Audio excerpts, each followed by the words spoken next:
আসসালামু আলাইকুম। আজকে আমরা আলোচনা করব বাইনারি সার্চ নিয়ে। তো একটা অ্যারের মধ্যে হচ্ছে অ্যারে থেকে সন্নিবিচ্ছিন্ন অ্যারে থেকে কিভাবে হচ্ছে আমরা একটা সার্চিং এলিমেন্ট খুঁজে বের করব বাইনারি সার্চের মাধ্যমে, সেটা আমরা আজকে দেখব। তো মূলত এখানে হচ্ছে আমরা জানি যে হচ্ছে বাইনারি সার্চ হচ্ছে অ্যালগরিদম মেথডগুলোর মধ্যে ডিভাইড অ্যান্ড কনকিউর মেথড এর মধ্যে পড়ে।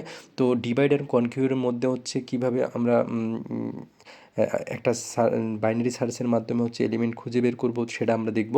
তো মূলত হচ্ছে আমরা ডিভাইড করব যখন হচ্ছে আমাদের টার্গেট হচ্ছে এলিমেন্টটা থেকে হচ্ছে যদি বড় হয়, যদি যদি বড় হয় তাহলে কি করব, লেফট সাইডটা বাদ দেবো, রাইট সাইডটা কাউন্ট করব। আবার যদি হচ্ছে টার্গেট এলিমেন্টটা থেকে হচ্ছে কি হয়, আমার হচ্ছে ছোট হয়, তাহলে হচ্ছে আমি রাইট সাইডটা কাউন্ট করা বাদ দেবো, দেন হচ্ছে লেফট সাইডটা নিয়ে কাজ করব। এভাবে ওরকম মূলত কাজ করতে হবে। তো মূলত হচ্ছে আমাদের এখানে হচ্ছে ইনক্লুড studio.h, এটা হচ্ছে হেডার ফাইল, একটা স্ট্যান্ডার্ড হেডার ফাইল। দেন হচ্ছে আমরা এখান থেকে মেইন ফাংশনে চলে আসবো। তো মেইন ফাংশনে এখান থেকে কম্পাইলে যেহেতু কাজ করা শুরু করে, তো আমরা মেইন ফাংশনের ভিতরে আসলাম। এখানে হচ্ছে ইন্টিজার অ্যারে, একটা অ্যারে আমাদের ডিক্লেয়ার করা হয়েছে। অ্যারের মধ্যে এলিমেন্ট দেওয়া আছে কত, 2 3 5 8 10 12। এটা আমরা একটা যদি হচ্ছে আমরা ইউজার ইনপুটের মাধ্যমে নেই, তাহলে হচ্ছে একটা ফর লুপ ইউজ করে দেন হচ্ছে আমরা ইউজারের মাধ্যমে স্ক্যানঅ্যাপের মাধ্যমে হচ্ছে এলিমেন্টগুলো নিতে পারবো।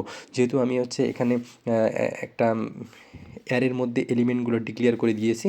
তো ইন্টিজার সাইজটা আমার কী হবে, যে প্রত্যেকটা এখানে আমার কয়টা এলিমেন্ট আছে, 6টা এলিমেন্ট আছে। 6টা এলিমেন্টের সাইজ অফ অ্যারে, অর্থাৎ প্রত্যেকটা এলিমেন্টের জন্য হচ্ছে আমার যেহেতু ইন্টিজার টাইপ, তাহলে 4 বাইট 4 বাইট 4 বাইট করে 4 6 24 বাইট। 24 বাইট ডিভাইডেড বাই হচ্ছে সাইজ অফ অ্যারে ইন্ডেক্স। একটা ইন্ডেক্সের জন্য কত, 4 বাইট, তাহলে 6, সাইজ হচ্ছে আমার কত, 6। দেন হচ্ছে আমি কি করব, ইন্টিজার সার্চ কি, অর্থাৎ সার্চ কিটা আমার কত, 3। তো এখানে হচ্ছে আমি 3টা খুঁজবো, হচ্ছে ওই অ্যারের মধ্যে বাইনারি সার্চ ইউজ করে 3টা খুঁজবো। তো প্রথমত হচ্ছে রেজাল্ট, ইন্টিজার রেজাল্টের মধ্যে আমি বাইনারি সার্চটাকে একটা ফাংশনকে কল করলাম। ওখানে কল করার পর হচ্ছে অ্যারেকে পাসিং করলাম, সাইজ পাসিং করলাম অ্যারের। দেন হচ্ছে সার্চিং কি, আমি যেই ডাটাটা খুঁজবো সেটাকে পাসিং করলাম। দেন আমরা চলে আসবো কোথায়, ইন্টিজার বাইনারি সার্চ ফাংশনের মধ্যে। এখানে হচ্ছে দেখেন ইন্টিজার টাইপের হচ্ছে অ্যারে, ইন্টিজার টাইপের সাইজ, ইন্টিজার টাইপের সার্চিং কিটা। দেন আমরা যে ইন্টিজার টাইপে প্রথমে হচ্ছে লেফটটা হচ্ছে কি করব, 0 ধরবো। লেফট কত ধরবো, আমরা হচ্ছে লেফটটা হচ্ছে আমাদের প্রথম অবস্থায় কত, 0, এবং রাইটটা কত, সাইজ মাইনাস হচ্ছে 1। এই যে এমন, যে আমার হচ্ছে এটা যদি 0 ইন্ডেক্স হয়, এটা 1, এটা 2, এটা 3, এটা হচ্ছে 4, এটা হচ্ছে 4, এটা হচ্ছে 3, এটা 4, এটা হচ্ছে 5। তো এটা হচ্ছে আমার লেফটে হচ্ছে কত, আমরা অ্যাসাইন করেছি 0, এবং রাইটে কত করেছি, সাইজ মাইনাস 1, অর্থাৎ সাইজ কত আমার 6, মাইনাস হচ্ছে কত 1, তাহলে হচ্ছে আমার রাইট কত 5। তো এখানে আমি এখন কি করব, প্রথমে হচ্ছে আমি কতক্ষণ পর্যন্ত আমার লুপটা চালাবো, যতক্ষণ পর্যন্ত না হচ্ছে রাইটের থেকে লেফটটা বড় হচ্ছে, দেন হচ্ছে সমান, ততক্ষণ পর্যন্ত আমার চলবে। লেফট রাইট ততক্ষণ পর্যন্ত চলবে যতক্ষণ পর্যন্ত সমান বা রাইটের থেকে ছোট লেফটটা। তো ইন্টিজার মিড, প্রথমত হচ্ছে আমি কী বের করব, মিড বের করব। তাই মিডটা আমি কীভাবে বের করব, তাহলে মিড আমরা জানি মিড ইকুয়াল হচ্ছে লেফট প্লাস হচ্ছে রাইট ডিভাইডেড বাই হচ্ছে 2। তাহলে প্রথম অবস্থায় আমার লেফট কত, প্রথম অবস্থায় আমার লেফট হচ্ছে 0, রাইট কত, রাইট হচ্ছে আমার 5, তাহলে মিড কত আমার হচ্ছে 2। ঠিক আছে, ওকে। তাহলে মিড হচ্ছে যদি আমার 2 হয়, তাহলে আমার এইখানে হচ্ছে কি করতেছে, মিডটা ইন্ডিকেট করতেছে। তো মিড যদি এইখানে হয়, আমার এখন সার্চিং কিটা কত, 3, সার্চিং কিটা কত 3, এবং মিডের ইন্ডেক্সের মধ্যে কত আছে 5। এখন আমি চেক করব যে মিডের ইন্ডেক্সটার সাথে আমার সার্চিংয়ের ইন্ডেক্সের ভ্যালুর সাথে আমার সার্চিংয়ের ভ্যালুর সাথে যদি ম্যাচ হয়, তাহলে আমার কি রিটার্ন করবে, যে মিড রিটার্ন করবে। আর যদি হচ্ছে সার্চিং কি থেকে মিডটা হচ্ছে ছোট হয়, মিডের ভ্যালুটা যদি ছোট হয়, তাহলে কি হবে, লেফটটা হচ্ছে এক ঘর কী হবে, মিড থেকে এক ঘর কি আগায় যাবে। দেন হচ্ছে রাইট যদি অন্যথায়, যদি সার্চিং কিটা যদি ছোট হয় মিডের থেকে, মানে মিডের ভ্যালুর থেকে, তাহলে হচ্ছে রাইটটা কী করবে, মিড মাইনাস হচ্ছে 1 হয়ে যাবে। তো এখানে যদি আমরা খেয়াল করি যে প্রথম এখানে যদি আমার মিড হয়, তাহলে সার্চিং কিটা যেহেতু হচ্ছে সার্চিং কি থেকে মিডের ভ্যালুটা যদি বড়, যেহেতু বড়, তাহলে আমার এই যে এই কন্ডিশনটা ফলো হবে, এগুলা ফলো হবে না। তো এই কন্ডিশনের ভিতরে ঢুকলো যেহেতু সত্য, তাহলে রাইট কী হবে, এখন আমার রাইট হবে হচ্ছে মিড কত, মিড হচ্ছে আমার 2 মাইনাস হচ্ছে কত 1, তাহলে হচ্ছে 1, তাহলে এখন হচ্ছে আমার রাইটটা কই চলে আসবে, এইখানে রাইটটা চলে আসবে। তাহলে এখন আমার রাইটটা যদি এখানে আসে তাহলে আমার এই এলিমেন্ট থাকবে না 2 আর হচ্ছে 3, তাহলে লেফট আমার কত 0, রাইট কত আমার এটা, তাহলে হচ্ছে ইন্ডেক্স কত 0 আর হচ্ছে 1।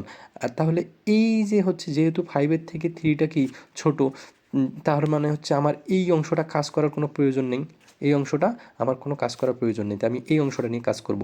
তো এখন আমার দ্বিতীয়বার আমাকে কী করতে হবে, যেহেতু আমি এখনও খুঁজে পাইনি, তাহলে আমাকে কী করতে হবে, আবার মিড বের করতে হবে। মিড কত, রাইট কত আমার 1 আর লেফট কত 0, তাইলে হচ্ছে আমার হচ্ছে 0 নাম্বার ইন্ডেক্সের মধ্যে মিডটা, তাহলে 0, এইখানে আমার এটা আমার মিড, তাহলে মিডের ভ্যালু কত 2, আর হচ্ছে আমার সার্চিং কত 3, তাহলে সার্চিং যদি 3 হয় আর এখানে যদি 2 হয়, তাহলে হচ্ছে আমার যেহেতু সার্চিং কিটা বড় মিডটা ছোট, তাহলে কি করতে হবে, তাহলে হচ্ছে আমার লেফটটা এক ঘর বাড়াই দিতে হবে, অর্থাৎ মিড প্লাস 1, তাহলে লেফট কোনটা এটা 0, তাহলে লেফটটা আমার যদি এক ঘর বাড়াই দিতে, মিড কত, মিড হচ্ছে আমার 0 প্লাস হচ্ছে কত 1, তাহলে হচ্ছে লেফটের ইন্ডেক্স এখন কোনটা হবে 1 হবে, তার মানে হচ্ছে এটা হচ্ছে আমার লেফট। তাইলে এখন হচ্ছে আমার এটা যদি হচ্ছে আমার মিড, তাহলে কত হবে লেফট 1, রাইট কত 1/2, তার মানে কি 1, তার মানে হচ্ছে এইটা হচ্ছে মিড, এটা হচ্ছে রাইট, এটা হচ্ছে লেফট। এখন দেখবো আমরা 3 কি আমার মিডের ভ্যালু, আবার আমার সার্চিং ভ্যালু কত 3, তাহলে হচ্ছে দুইটা কী হয়েছে সমান হয়েছে, তার মানে কি এই কন্ডিশনটা মেনে চলছে, তারপরে এই কন্ডিশনের ভিতরে ঢুকবে, তাহলে মিড রিটার্ন হয়ে কই যাবে, মেইন ফাংশনে যাবে, মেইন ফাংশনে কই যাবে, মেইন ফাংশনের মধ্যে এই যে রেজাল্টের মধ্যে যে অ্যাসাইন্ড হবে। হওয়ার পর এখন আমি কখন বুঝবো যে আমার সার্চিং, এমনও তো হতে পারে যে হচ্ছে আমার এই অ্যারেটার মধ্যে হচ্ছে কি, যে আমার হচ্ছে ওই টার্গেট ভ্যালুটা নেই, তাহলে আমি কি করব, তাহলে কিভাবে আমি কম্পেয়ার করব, যে রিটার্ন -1, যদি এলিমেন্টটা না থাকে তাহলে রিটার্ন কি করবে, যে হচ্ছে -1, তাহলে হচ্ছে এলিমেন্টটা পাওয়া যাবে না। আর যদি সত্য হয়, যদি এলিমেন্টটা থাকে, তাহলে তো এই কন্ডিশনগুলো ফলো করার পর আমি লিখতে পারবো যে আমার এলিমেন্টটা আছে এই ইন্ডেক্সের মধ্যে। তো যদি রেজাল্ট হচ্ছে -1 না হয়, তাহলে আমার কি হবে, এই কন্ডিশনের মধ্যে ঢুকবে এবং প্রিন্ট করবে কি, ওই ইন্ডেক্সটা কোন ইন্ডেক্সের মধ্যে রেজাল্টটা আছে সেই ইন্ডেক্সটা প্রিন্ট করে দিবে এত নম্বর ইন্ডেক্সে। তারপরে দেন যেহেতু এখানে আমার হচ্ছে কন্ডিশনটা, যেহেতু আমি 3 সার্চিং করছি, তাহলে হচ্ছে আমার কত নম্বর ইন্ডেক্সে আছে, 1 নম্বর ইন্ডেক্সে আমার হচ্ছে ডেটাটা থাকবে। তারপরে হচ্ছে ইলস, অন্যথায় যদি -1, যদি এগুলো কোনোটাই না, ডেটাগুলো যদি না থাকে, তাহলে আমার কি হবে, -1 রিটার্ন হবে, এবং হচ্ছে তখন আমার প্রিন্টএফ কী হবে, এলিমেন্ট নট ফাউন্ড, এবং হচ্ছে রিটার্ন 0 দ্বারা শেষ হবে। এটা হচ্ছে মূলত আমাদের বাইনারি সার্চিংয়ের প্রসেস, এইভাবে আমরা বাইনারি সার্চ করে থাকি। ধন্যবাদ, আশা করি বুঝতে পারছেন।